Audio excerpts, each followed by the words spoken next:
Нельзя подходить к трудоустройству подростков формально. Так глава Чувашии Олег Николаев отреагировал на доклад министра труда и социальной защиты республики Алены Елизаровой об организации временного трудоустройства несовершеннолетних граждан в свободное от учебы время.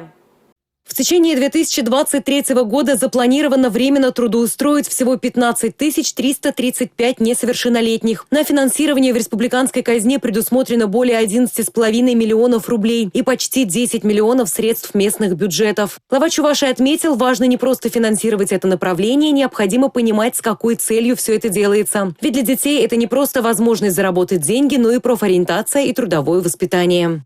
У нас с вами сейчас открываются возможности дать возможность детям, молодежи данного возраста формировываться так называемые подростковые трудовые отряды. С этого года у нас стартовала такая программа. То есть в рамках студенческих трудовых отрядов есть возможность подростковые трудовые отряды делать, которые в том числе как раз позволяют изначально совершенно иным образом организовать деятельность. И там они, такие формы организации работы становятся более привлекательными для самих работодателей, и они с удовольствием будут выделять для этого в том числе средства.